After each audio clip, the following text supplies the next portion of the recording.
कानपुर सरसौल विकासखंड क्षेत्र में जिला अधिकारी जितेंद्र प्रताप सिंह द्वारा सैमसी झील का निरीक्षण किया गया।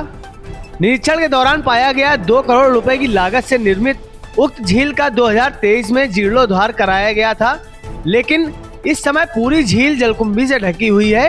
पानी का स्तर बहुत कम है। झील की बाउंड्री क्षतिग्रस्त हो गई, बैठने के पत्थर टूट गए हैं।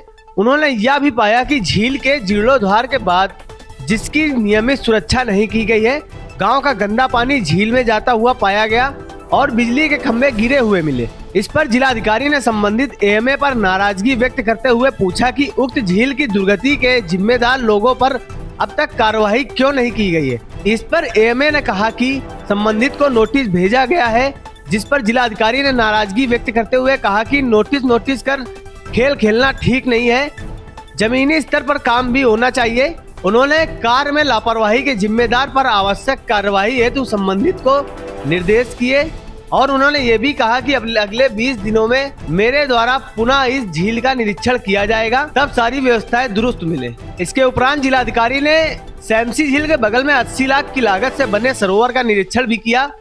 इस दौरान उन्होंने इसमें निर्मित घाटों की स्थिति को परखा। उन्होंने पाया कि घाटों की स्थिति बदहाल है, साथ ही सरोवर किनारे की सारी मिट्टी बह गई है और इस पर जिलाधिकारी ने संबंधित पर नाराजगी व्यक्त करते हुए आवश्यक कार्रवाई हेतु निर्देशित किया।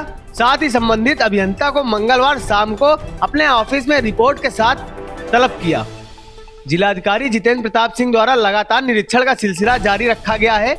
इस क्रम में जिलाधिकारी ने वृहद गोवंश आश्रय स्थल सरसौल का निरीक्षण कर संबंधित को आवश्यक दिशा निर्देश दिए। परीक्षण के दौरान उन्होंने गायों को दिए जाने वाले चारा, उनके रहने की व्यवस्था व इलाज इत्यादि की व्यवस्थाओं का जायजा लिया। उन्होंने संबंधित को निर्देशित करते हुए कहा कि प्रदेश सरकार गो संरक्षण हेतु लगातार प्रयासरत है। कोई भी गोवंश सड़क पर न घूमे, उन्हें गो आश्रय स्थल में ले जाकर उनको नियमित तौर पर बेहतर सुविधाएं मुहैया कराया जाए। ये सरसौल में जो हमारी वृहद गौशाला है, इसका निरीक्षण मेरे द्वारा और सीडीओ साहब के द्वारा और अन्य अधिकारियों द्वारा किया गया है। तो यहाँ 197 पशु हैं। अब कैपेसिटी और हमारे पास में, चूंकि 400 तक हम रख सकते हैं इसमें, तो अभी यदि क्षेत्र में छुट्टा पशु होंगे तो हम सरसौल गौशाला में उन्हें शिफ्ट भी कर सकते हैं।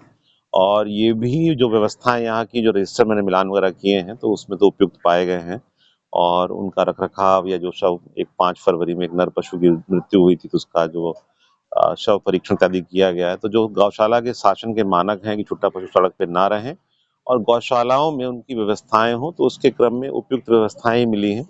इसके अलावा मेरे द्वारा कुछ अन्य निरीक्षण भी आज किए गए हैं, जिस प्रकार से सैनबसी झील का भी किया गया, जिसमें जिला पंचायत द्वारा निर्माण किया गया। निर्माण में कई कमियां हैं, जिसकी जांच हम लोग अलग से कराएंगे, क्योंकि क्वालिटी अभी से खराब दिख रही है कई जगहों पर और उसकी उपयोगिता भी नहीं हो पाई जैसा कि होना था, क्योंकि उसमें जो नाव वगैरह उसमें अभी गड्ढे में ही पड़ी हुई है। और एक तीसरा विषय आज का रहा है, जिसमें रोड का हम लोगों ने निरीक्षण आकस्मिक रूप से किया, जिसमें क्वालिटी डाउटफुल है और उसमें ईंटें भी पीली लग रही थी। उसमें भी अधिकारियों को मौके पर बुलाया गया है और उसके क्रम में जो भी दायित्व होगा अधिकारियों का करेंगे। और मेरा ये सभी पे फोकस है कि जो फील्ड के अधिकारी हैं, एक्सीएंस हैं, बीडीओज हैं, एसडीएम्स हैं, सभी लोग वाकई फील्ड में निकले। सिर्फ ग्राम पंचायत सेक्रेटरी या लेखपाल या मेट या किसी ठेकेदार के कहने से ना मान जाए। अगर फील्ड में अधिकारी रहेंगे तो उसके बेहतर रिजल्ट आ जाएंगे और क्वालिटी इंश्योर होगी। और एक पॉइंट ये इम्पोर्टेंट है कि जो कमियां पकड़ जाती हैं उसमें दायित्व तय हो जाए, ताकि दोबारा कोई ऐसी गलती करने की कोशिश ना करे। लगातार आपके द्वारा अभियान चलाया जा रहा है। हाँ ठीक है, ये शासन के निर्देश हैं कि सत्यापन किया जाए और वर्क में इम्प्रूवमेंट किया जाए।